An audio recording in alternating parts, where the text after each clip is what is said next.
पंचतंत्र की कहानियों में आपका स्वागत है। नंदिनी अपने माता पिता के साथ रहती थी। नंदिनी 8 साल की थी। उसकी माँ बहुत बीमार हो गई। नंदिनी के पिता ने बहुत से डॉक्टर बदले पर फिर भी कोई फायदा नहीं हुआ। नंदिनी की माँ को नंदिनी की फिक्र थी। उसे पता था कि वो बच नहीं पाएगी। एक दिन नंदिनी की माँ ने उसके पिता को बुलाया और कहा, सुनो जी, मुझे पता है मैं अब बच नहीं पाऊंगी। मेरे जाने का समय नजदीक है। बस मुझे नंदिनी की चिंता है। वो मेरे बिना कैसे रहेगी। आप मेरे मरने के बाद उसे संभाल लेना। नंदिनी को आप मेरी कमी कभी भी महसूस मत होने देना। आप मुझे वचन दो, आप उसका ध्यान रखोगे ना? ये तुम कैसी बात कर रही हो जानकी? तुम्हें कुछ नहीं होगा। तुम जल्दी ही ठीक हो जाओगी और नंदिनी का तुम ही ख्याल रखती आई हो और आगे भी तुम ही रखोगी। कुछ दिनों बाद जानकी का स्वर्गवास हो जाता है। नंदिनी और उसके पिता अकेले रह जाते हैं। नंदिनी अक्सर अपने पिता से पूछती है, पिताजी माँ कहाँ चली गई? माँ की बहुत याद आती है पिताजी। मुझे माँ के हाथ से ही खाना खाना है। नंदिनी मेरी बिटिया, तुम्हारी माँ आसमान का तारा बन गई है।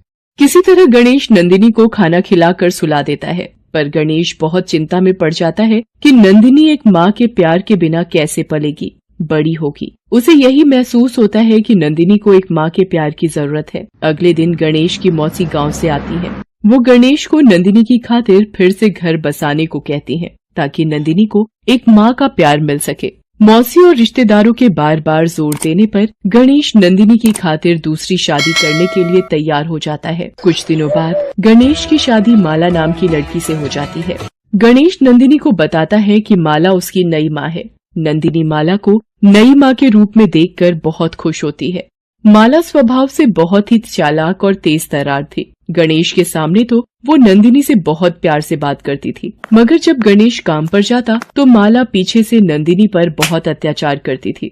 नंदिनी माला के व्यवहार से बहुत दुखी होती थी, पर माला के डर से वो अपने पिता को कुछ नहीं बता पाती थी।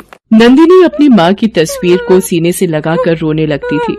अब माला की अपनी भी एक बेटी पैदा हो गई थी जिसका नाम पूर्वी था। माला ने नंदिनी पर बिल्कुल ध्यान देना बंद कर दिया था। धीरे धीरे नंदिनी और पूर्वी बड़ी हो गई। नंदिनी बहुत ही सुंदर और समझदार हो गई थी, जबकि पूर्वी बहुत ही लापरवाह और बिगड़ी हुई थी। हर वक्त पार्टियों में घूमना, शॉपिंग करना, यही उसका काम था। पूर्वी भी अपनी माँ माला की तरह ही नंदिनी को तंग किया करती थी। सारा दिन अपना काम करवाना, नंदिनी पर अत्याचार करना, यही सब बचपन से अपनी माँ माला से उसने सीखा था। नंदिनी के प्रति दोनों के इस व्यवहार को देखकर नंदिनी का पिता गणेश बहुत दुखी होता था और यही सोचता था कि काश वो दूसरी शादी ना करता तो नंदिनी को सौतेली माँ का अत्याचार ना सहना पड़ता। एक दिन पूर्वी अपनी माँ से बोली, माँ, मेरी अलमारी में ये कुछ फटे पुराने कपड़े रखे हैं, बेकार की जगह घेर रहे हैं, इन्हें नंदिनी को दे दो। वैसे भी कल मैं मार्केट से शॉपिंग करके आई हूँ तो नए कपड़ों के लिए जगह बन जाएगी। पूर्वी, तुम नंदिनी को अपने फटे पुराने कपड़े दे रही हो, शर्म आनी चाहिए तुम्हें। एक तो मेरी बेटी अपने कपड़े दे रही है, ऊपर से तुम मेरी बेटी को ही सुना रहे हो। चल पूर्वी अपने कमरे में, ये दोनों बाप बेटी तो तुझे नजर लगा देंगे। नंदिनी रोने लगती है। गणेश नंदिनी को चुप होने को कहता है। एक दिन पूर्वी को एक फोन आता है जिसे सुनकर वो खुश हो जाती है। वो अपनी माँ माला से कहती है, माँ, अभी अभी मेरी सहेली सुषमा का फोन आया है। हमारे शहर में एक बड़ी कंपनी अपनी मैगजीन के कवर पेज के लिए बेस्ट मॉडल चुनने के लिए ऑडिशन लेने वाली है। इसके लिए एक स्टेज शो होगा। जो भी मॉडल ड्रेस में सबसे अच्छी दिखेगी वही ये स्टेज शो जीतेगी। माँ, मैं ही वो कंपटीशन जीतना चाहती हूँ। मेरी जगह और किसी भी मॉडल की फोटो उस मैगजीन के कवर पेज पर नहीं छपेगी। हाँ हाँ मेरी बच्ची, तुम देखना, हम ऐसी ड्रेस डिजाइन करवाएंगे कि सारे जज बस तुम्हें ही देखते रह जाएंगे। माँ, सुषमा ये भी कह रही थी कि इस शो में शहर के नामी बिजनेसमैन मिस्टर किशोरी लाल जी का इकलौता बेटा पंकज भी आने वाला है और सुना है फाइनल नतीजा उसी के कहने पर निकलेगा।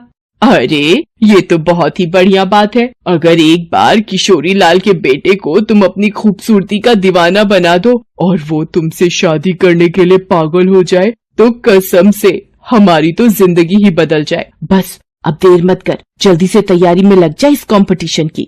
नंदिनी उन दोनों की सारी बातें सुन रही होती है और फिर अपनी ओर देखती है। फटे पुराने कपड़े, धूल से सने बाल। वो अपनी ओर देखकर चुप हो जाती है। गणेश नंदिनी को उदास होता देख उसके पास जाता है और उससे कहता है, नंदिनी मेरी बिटिया, आज तेरी इस हालत का जिम्मेदार मैं हूँ। ना मैं दूसरी शादी करता और न ही माला जैसी अत्याचारी सौतेली माँ तुझे मिलती। मैं तो तेरे लिए माँ लाना चाहता था, पर माला से शादी करके मैंने तुझे सौतेली माँ दे दी। मुझे जानकी ने तुम्हारी देखभाल के लिए जिम्मेदारी सौंपी थी, पर मैं जानकी को दिया वचन नहीं निभा पाया। मुझे माफ कर दे बिटिया। नहीं पिताजी, आपको माफी मांगने की जरूरत नहीं है, और आप रोइए मत, नहीं तो मेरा मन भी दुखेगा। गणेश उदास मन से वहाँ से चला जाता है। वो उस वक्त कुछ नहीं कर सकता था। कुछ दिनों बाद कंपटीशन की तारीख होती है। शो वाले दिन पूर्वी अपनी माँ के साथ तैयार होने ब्यूटी पार्लर चली जाती है। नंदिनी उदास मन से रोते हुए अपनी माँ को याद करने लगती है। माँ, पिताजी बचपन में समझाया करते थे कि तुम आसमान में तारा बन गई हो। माँ, आज मुझे आपकी बहुत याद आ रही है। आज मैं अपने आप को बहुत अकेला महसूस कर रही हूँ। माँ, तुम कहाँ हो? मेरे पास आ जाओ माँ। रोते रोते नंदिनी की आंखों के आगे चमकीली रोशनी आ जाती है और उस रोशनी में उसे अपनी माँ दिखाई देती है। वो नंदिनी को पुकारती है। क्या हुआ मेरी बच्ची? घबरा मत, मैं तो तेरे पास ही हूँ। आ, मेरे गले से लग जा मेरी बच्ची। माँ, तुम क्यों चली गई? मुझे यहाँ अकेले बहुत डर लगता है। मैं क्या करूँ माँ? अब तुझे कोई तंग नहीं करेगा। माँ, मैं भी नई माँ को अपनी माँ मानती हूँ, फिर वो हमेशा मुझसे भेदभाव क्यों करती है? आज भी प्रतियोगिता के लिए वो पूर्वी को ही तैयार कर रही है। तू रो मत नंदिनी मेरी बच्ची, मैं तुझे ऐसी चीज दूंगी जिसे पहनते ही तू किसी परी की तरह सुंदर दिखने लगेगी। ये ले नंदिनी, ये जादुई चप्पल है। इसे पहनते ही तेरी वेशभूषा बिल्कुल बदल जाएगी। पर याद रखना, अपना चेहरा छुपा कर रखना ताकि माला या पूर्वी तुम्हें पहचान न सके।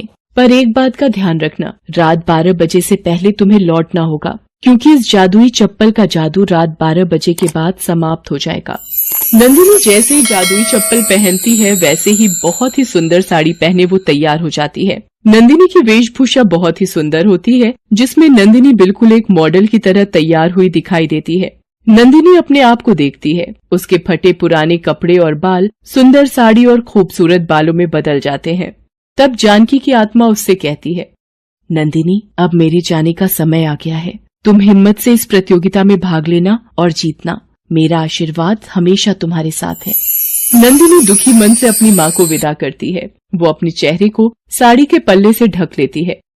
वो जैसे ही छुपती छुपाती घर के बाहर पहुँचती है, एक चमचमाती गाड़ी उसके सामने आ जाती है। गाड़ी में से एक ड्राइवर बाहर निकलता है और नंदिनी को गाड़ी में बैठने के लिए कहता है। नंदिनी गाड़ी में बैठ जाती है। गाड़ी सीधी शो वाले स्थान पर पहुंचकर रुक जाती है। नंदिनी थोड़ी घबराई हुई सी गाड़ी से बाहर निकलती है। वो स्टेज के पीछे वाली जगह पर पहुंचती है। थोड़ी देर में ही शो शुरू होने वाला होता है। नंदिनी देखती है पूर्वी भी वहीं आसपास खड़ी है। नंदिनी घूंघट से चेहरे को ढकी रहती है।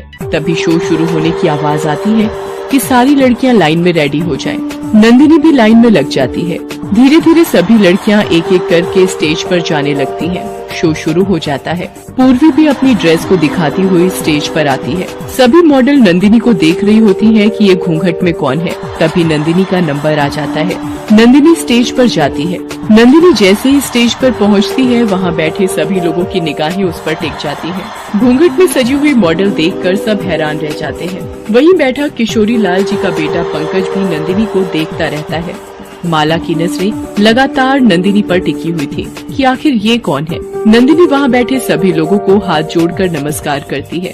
तभी वहाँ की घड़ी में 12 बजने का संकेत होता है। नंदिनी घबरा जाती है और स्टेज के पीछे आने लगती है। पंकज जब उसे ऐसा करते हुए देखता है तो वो भी उसके पीछे पीछे जाता है। पंकज को पीछे आता देख नंदिनी घबरा जाती है। जादुई चप्पल का जादू खत्म हो चुका होता है, इसलिए वो गाड़ी भी वहाँ से गायब हो चुकी होती है। बड़ी मुश्किल से नंदिनी एक ऑटो रिक्शा को रोकती है और जल्दी से उसमें बैठने लगती है। तभी उसकी एक चप्पल वहाँ गिर जाती है। नंदिनी चप्पल वहीं छोड़ ऑटो रिक्शा में चली जाती है। नंदिनी फिर से अपने उसी रूप में आ जाती है। पंकज वहाँ आता है और देखता है कि नंदिनी वहाँ नहीं है। तभी उसकी नजर नंदिनी के पैर से छूटी चप्पल पर पड़ती है। वो उस चप्पल को उठा लेता है और अपने पास रख लेता है। नंदिनी जैसे तैसे घर पहुँचती है। माला भी पूर्वी के साथ घर पहुँच जाती है। मुझे तो अभी तक ये समझ नहीं आ रहा कि वो मॉडल कौन थी जिसने साड़ी में घूंघट निकाल रखा था। अरे होगी कोई राह चलती सस्ती मॉडल। ये सब छोड़ो माँ, बस तुम देखना, ये खिताब तो मैं ही जीतने वाली हूँ। क्योंकि पंकज की नजरें सिर्फ मुझे ही देख रही थी। नंदिनी चुपचाप उनकी बातें सुनती रहती है। अगले दिन पंकज अपने ऑफिस में आता है और मैनेजर को बुलाता है। सुधीर, मुझे वही मॉडल चाहिए अपने कवर पेज के लिए जिसने कल रात साड़ी के साथ घूंघट कर रखा था। उस मॉडल का लिबास बहुत ही सुंदर था। मुझे सभी मॉडल की लिस्ट चाहिए। ये जितने भी मॉडल कल स्टेज शो में भाग लेने आई थी, एक एक करके उन सभी के घर का पता निकालो। ये चप्पल उन्हीं में से एक मॉडल की है। हमें पता करना है कि जिस मॉडल के पैर में ये चप्पल पूरी आ जाएगी वही कल रात साड़ी में थी।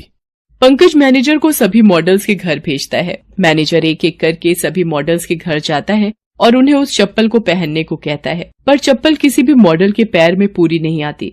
मैनेजर वापस लौट आता है और पंकज को सारी बात बताता है।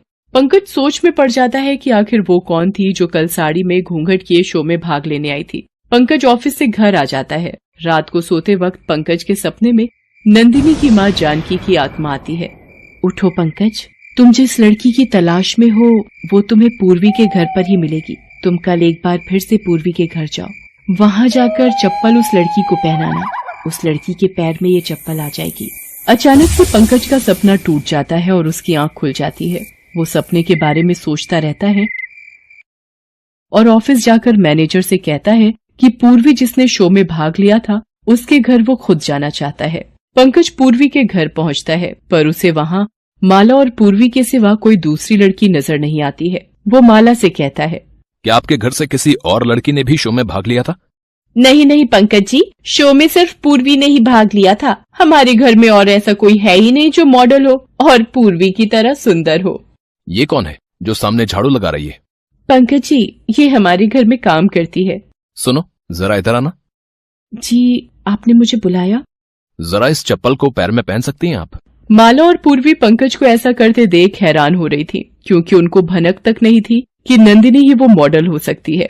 पंकज नंदिनी को वो जादुई चप्पल पहनने को कहता है। नंदिनी जैसे ही वो चप्पल पहनती है उसके पैर में पूरी आ जाती है। पंकज को यकीन हो जाता है कि नंदिनी ही असली मॉडल है जो कल रात साड़ी में आई थी।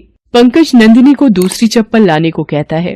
नंदिनी अंदर जाकर दूसरी चप्पल लेकर आती है। सब देखकर हैरान रह जाती हैं कि नंदिनी ही असली मॉडल है। तभी नंदिनी का पिता गणेश आ जाता है। नंदिनी सारी बात अपने पिता को बताती है कि किस तरह वो कल शो में भाग लेने के लिए गई थी। गणेश नंदिनी पर बचपन से माला और पूर्वी द्वारा किए जाने वाले सारे अत्याचारों के बारे में पंकज को बताता है। वो पंकज को बताता है कि नंदिनी बचपन से ही अपनी माँ को खोने के बाद माला के अत्याचारों को सह रही है। पंकज को याद आता है कि कल रात जो उसके सपने में आई थी वो नंदिनी की असली माँ जानकी की आत्मा थी। वो गणेश को सपने की बात बताता है। नंदिनी रोने लगती है। गणेश उसे चुप कराता है और कहता है, नंदिनी, तू रो मत मेरी बेटी। देख, तेरी माँ का आशीर्वाद तेरे साथ है और हमेशा रहेगा। तेरी माँ ने जादुई चप्पल देकर तेरी सहायता की। अंकल जी, आप चिंता मत कीजिए। इन दोनों को मैं अभी पुलिस के हवाले करवाता हूँ। अपनी ही बेटी पर अत्याचार करने के जुर्म में इन्हें सजा भी हो सकती है। शायद ये इस बात से बेखबर है। नहीं नहीं पंकज जी, ऐसा मत कीजिए। ये मेरी माँ और बहन जैसी भी हैं, पर है तो मेरी अपनी ही ना। मैं अपनी माँ को और अपनी बहन को जेल में नहीं देख सकती। ऐसा मत कीजिए पंकज जी, पुलिस को मत बुलाइए। तुम दोनों देख रही हो, तुमने इस पर कितने अत्याचार किए, कितने कष्ट दिए, फिर भी ये लड़की आज भी तुम दोनों का ही ध्यान रख रही है। तुम दोनों के बारे में ही सोच रही है। अब तो सुधर जाओ तुम दोनों, भगवान से थोड़ा तो डरो। नंदिनी की बातें सुनकर माला और पूर्वी दोनों रोने लगती हैं और माफी मांगने लगती हैं। नंदिनी उन्हें माफी मांगने के लिए मना करती है। नंदिनी की आंखों में खुशी के आंसू होते हैं। उसे अपनी माँ और बहन मिल गए थे।